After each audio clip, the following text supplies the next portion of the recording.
تمام تعریف اللہ کے لیے ہے جو افعال میں تصرف کرنے والا، حالات کو بدلنے والا اور تقدیریں لکھنے والا ہے۔ ہم حال اور مستقبل میں اس پاک ذات کی تعریف کرتے ہیں اور اس کا شکر بجا لاتے ہیں، اس کی بارگاہ میں توبہ کرتے ہیں، اور جو بری باتیں اور برے اعمال کیے ہیں ان پر اس سے مغفرت طلب کرتے ہیں۔ میں گواہی دیتا ہوں کہ ایک اللہ کے سوا کوئی معبود برحق نہیں، اس کا کوئی شریک نہیں، وہ اپنے افعال میں حکمت والا ہے، بہت عطا کرنے والا ہے، اور میں گواہی دیتا ہوں کہ محمد اس کے بندے اور رسول ہیں، جو نرم گفتار، شریف خصلتوں والے۔ اللہ ریت کے ذرات کے برابر درود و سلام اور برکت نازل کرے آپ پر اور آپ کے آل و اصحاب پر۔ اما بعد، لوگوں، میں آپ کو اور خود کو اللہ کے تقوی کی وصیت کرتا ہوں۔ اللہ آپ پر رحم کرے، آپ اللہ کا تقوی اختیار کریں اور جان لیں کہ دنیا روبہ زوال ہے، ساتھ ہی وہ خوشحالی و بدحالی اور کشادگی و تنگی کے درمیان رواں دواں ہے۔ اس کی فطرت میں گدلا پن ہے، تم اسے گندگیوں اور گدلا پن سے پاک صاف چاہتے ہو، اور زمانے کو اس کی فطرت سے زیادہ مکلف کرنے والا پانی میں آگ کے انگارے کا طلبگار ہے۔ مسلمانوں، اللہ تعالی نے اپنے بندوں پر بلا و مصیبت اور آزمائش میں ان کا حصہ لکھ رکھا ہے جو انہیں لامحالہ پہنچنے والا ہے۔ ماہرین زبان نے کہا، بلا اور ابتلا دونوں ایک ہی چیز ہیں جو آزمائش کے معنی میں ہیں، یہ کبھی نعمتوں سے ہوتی ہے اور کبھی مصیبتوں سے۔ اور بعض نے فرق کرتے ہوئے کہا، اگر مومن اطاعت پر قائم ہو تو ابتلا و آزمائش ہے، اور اگر معصیت پر ہو تو بلا و مصیبت ہے۔ بلا اور ابتلا میں سے ہر ایک مال و جان اور پھلوں کو لاحق ہوتی ہے، اس سے مخلوقات میں سے کوئی بھی نہیں بچ سکتا، اور کوئی بچ سکتا تھا تو اللہ کی چنیدہ مخلوق انبیاء اور رسول بچ جاتے، جو اللہ کے نزدیک سب سے معزز، اس سے سب سے زیادہ ڈرنے والے اور اس کے نزدیک سب سے زیادہ محبوب ہیں۔ یہ آدم علیہ السلام ہیں جنہیں آزمائش میں مبتلا کیا گیا، انہیں جنت سے نکالا گیا۔ زکریا علیہ السلام کو اولاد سے محروم کر کے آزمایا گیا۔ ایوب علیہ السلام کو بیماری سے آزمایا گیا۔ یونس علیہ السلام کو آزمایا گیا کہ انہیں بڑی مچھلی نے نگل لیا، اور ہمارے نبی صلی اللہ علیہ وسلم کو آزمایا گیا کہ آپ کی قوم نے آپ کو آپ کے گھر اور شہر سے نکال دیا، اور شعب ابی طالب میں آپ کا محاصرہ کیا، یہاں تک کہ آپ کو اور آپ کے ساتھیوں کو درخت کے پتے کھانے پڑے۔ سعد بن ابی وقاص رضی اللہ عنہ کہتے ہیں، میں نے پوچھا، اللہ کے رسول، سب سے زیادہ سخت مصیبت کن لوگوں پر آتی ہے؟ فرمایا، انبیاء کرام پر، پھر صالحین پر، پھر درجہ بدرجہ بہتر لوگوں پر۔ انسان پر آزمائش اس کے دین کے اعتبار سے آتی ہے، اگر اس کے دین میں پختگی ہو تو اس کی مصیبت بڑھا دی جاتی ہے، اور اگر اس کے دین میں کمزوری ہو تو اس کے مصائب میں تخفیف کر دی جاتی ہے۔ اور انسان پر مسلسل مصائب آتے رہتے ہیں یہاں تک کہ وہ زمین پر چلتا ہے اور اس پر کوئی گناہ نہیں ہوتا۔ بلا و آزمائش کا سب سے بڑا مقصد گناہوں کی معافی، نیکیوں کی کثرت اور درجات کی بلندی ہے۔ اس کی کئی اصناف ہیں جن کا شمار کرنا ممکن نہیں اور جن کا احاطہ کرنا آسان نہیں۔ ان میں سے کچھ مادی ہیں، جیسے روزی میں تنگی، جسم میں بیماری، گھر والوں کا کھونا اور فصل کی تباہی، اور کچھ معنوی ہیں، جیسے غم، پریشانی، افسردگی اور خوف وغیرہ۔ ابو سعید خدری اور ابو ہریرہ رضی اللہ عنہما اور نبی اکرم ابو سعید الخدری اور ابو ہریرہ سے روایت ہے کہ نبی اکرم صلی اللہ علیہ وسلم وہ بیان کرتے ہیں کہ آپ نے فرمایا، مسلمان کو جو بھی پریشانی، بیماری، رنج و ملال، تکلیف اور غم پہنچتا ہے، یہاں تک کہ اسے کوئی کانٹا بھی چبھتا ہے، تو اللہ تعالی اسے اس کے گناہوں کا کفارہ بنا دیتا ہے۔ اسے بخاری نے روایت کیا ہے، اور انہی سے مروی ہے۔ انہوں نے کہا، رسول اللہ صلی اللہ علیہ وسلم نے فرمایا، مومن مرد و عورت کے ساتھ اس کے جسم، مال یا اولاد میں مصیبت لگی رہتی ہے، یہاں تک کہ وہ اللہ سے ملتا ہے، اس پر کوئی گناہ باقی نہیں رہتا۔ اسے احمد نے اپنی مسند میں روایت کیا ہے۔ اللہ عظیم اپنے بندوں کو آزماتا ہے تاکہ وہ انہیں احساس دلائے کہ وہ اللہ کے محتاج ہیں، انہیں اللہ کی ضرورت ہے، وہ اللہ سے بے نیاز نہیں ہو سکتے، یوں وہ اللہ کی طرف دوڑ پڑتے ہیں، اس سے دعا مانگتے ہیں اور اللہ ان کی دعا سنتا ہے، ان کا انکسار دیکھتا ہے، ان کی آہ و گریہ وزاری دیکھتا ہے۔ آزمائش نوازش میں، مصیبت عطا و احسان میں، نقصان عبادت و خضوع میں بدل جاتا ہے، ورنہ اللہ اپنے بندوں کو عذاب دینے سے بے نیاز ہے۔ اس کا فرمان ہے، اللہ تمہیں سزا دے کر کیا کرے گا اگر تم شکر گزاری کرتے رہو اور با ایمان رہو، اللہ بہت قدر کرنے والا اور پورا علم رکھنے والا ہے۔ اللہ کے بندو، مبارک ہو اسے جس نے مصیبتوں کا سامنا اپنے رب کے ساتھ حسن ظن سے کیا، چنانچہ اپنے معاملے کو اللہ کے سپرد کیا، راضی ہوا، اللہ کے حوالے کر دیا اور اس کے بعد سچی التجا کی اور اخلاص کے ساتھ دعا کی، بنا بر یہ اللہ کی طرف سے رحمت و تعریف کا مستحق ٹھہرا۔ اس کا فرمان ہے، ہم کسی نہ کسی طرح تمہاری آزمائش ضرور کریں گے، دشمن کے ڈر سے، بھوک پیاس سے، مال و جان اور پھلوں کی کمی سے، اور ان صبر کرنے والوں کو خوشخبری دے دیجئے جنہیں جب بھی کوئی مصیبت آتی ہے تو کہہ دیا کرتے ہیں ہم تو خود اللہ کی ملکیت ہیں، ہم اسی کی طرف لوٹنے والے ہیں، ان پر ان کے رب کی نوازشیں اور رحمتیں ہیں، یہی لوگ ہدایت یافتہ ہیں۔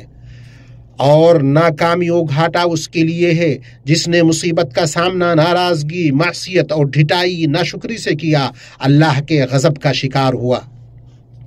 انس بن مالک رضی اللہ عنہ سے مروی ہے کہ رسول اللہ صلی اللہ علیہ وسلم نے فرمایا، بڑی مصیبت کے ساتھ بڑا صلہ ہے۔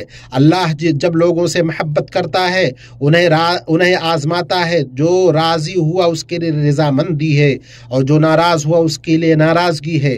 اسے ترمذی اور ابن ماجہ نے روایت کیا ہے۔ اس سے یہ نہ سمجھا جائے کہ مصیبت میں پڑنے کی ترغیب دی جا رہی ہے یا آزمائش کی تمنا کرنے پر ابھارا جا رہا ہے۔ اللہ کی پناہ، یہ تو عقل کی قلت اور دین کی کمی ہے۔ اس لیے مومن نہیں جانتا کہ وہ صبر کرے گا یا ناراضگی کا اظہار، شکر کرے گا یا ناشکری، اور عافیت کے برابر تو کوئی چیز نہیں۔ ابو ہریرہ رضی اللہ عنہ سے روایت ہے، انہوں نے کہا، میں نے اس منبر پر ابو بکر صدیق رضی اللہ عنہ کو کہتے ہوئے سنا، میں نے پہلے سال آج کے دن نبی صلی اللہ علیہ وسلم کو کہتے ہوئے سنا، پھر ابو بکر رونے لگے۔ فرمایا، میں نے رسول اللہ صلی اللہ علیہ وسلم کو فرماتے ہوئے سنا، کلمہ اخلاص کے بعد تمہیں کوئی چیز عافیت جیسی نہیں دی گئی، چنانچہ تم اللہ سے عافیت طلب کرو۔ اسے امام احمد نے اپنی مسند میں اور نسائی نے روایت کیا ہے۔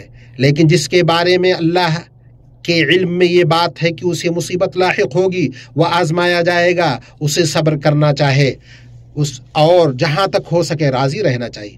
اس لیے جو مصیبت اسے پہنچی ہے اسے بہرحال پہنچنے والی تھی، اور جو نہیں پہنچی اسے نہیں پہنچنے والی تھی۔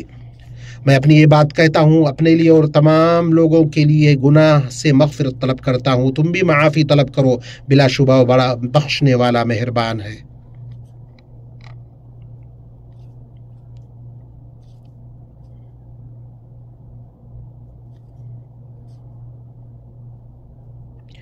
تمام تعریف اللہ کے لیے ہے، اس کے قضا و قدر پر، اور درود و سلام ہو ان لوگوں میں سب سے معزز ہستی پر جنہیں آزمایا گیا تو انہوں نے صبر کیا، اور ان کے آل و اصحاب پر جو اعلیٰ و روشن اخلاق والے ہیں۔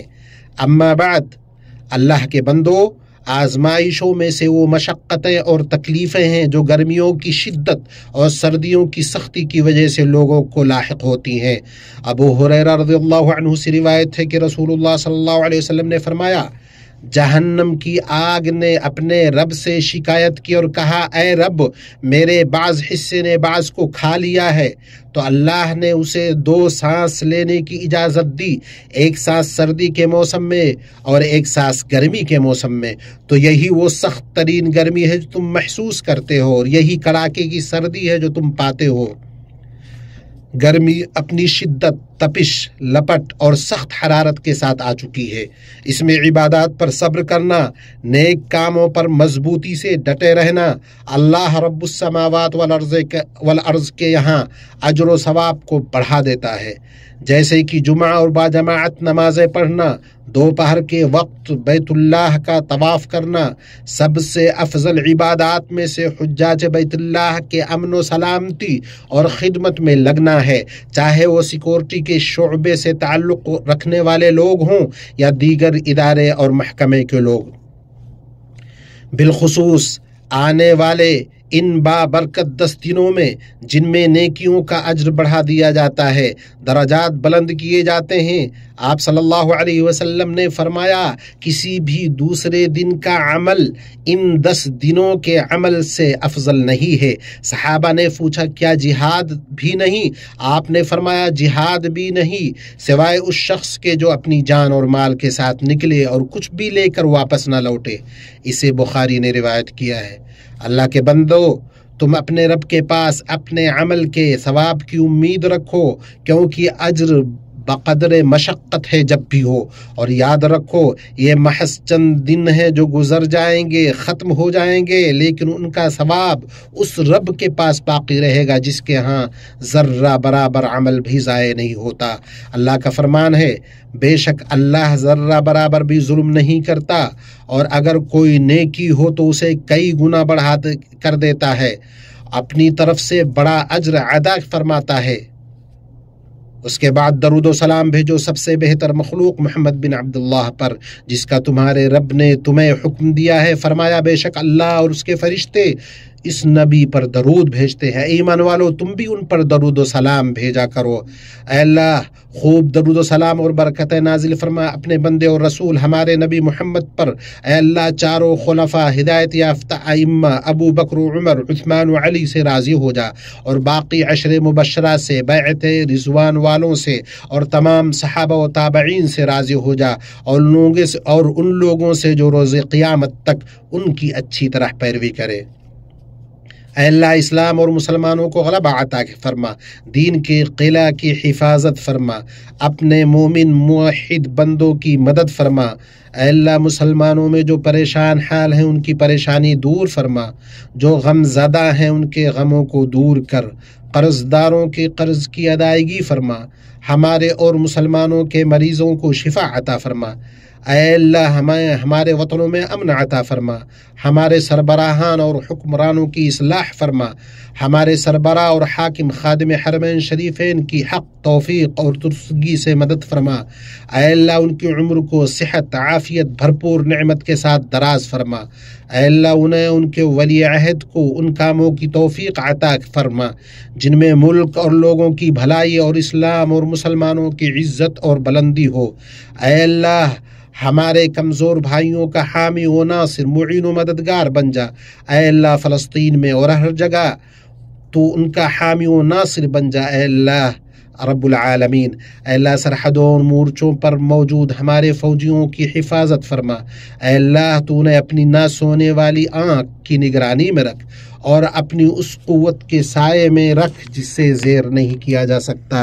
اے رب العالمین، اے اللہ، ہمیں مصیبتوں پر صبر کرنے، فیصلے پر راضی ہونے، خوشحالی میں تیرے شکر کی توفیق عطا فرما۔ اے ہمارے رب، ہمیں دنیا میں بھلائی عطا فرما اور آخرت میں بھی بھلائی عطا فرما، ہمیں جہنم کے عذاب سے بچا لے۔ سبحان ربک رب العزت عما یصفون وسلام علی المرسلین والحمد للہ رب العالمین۔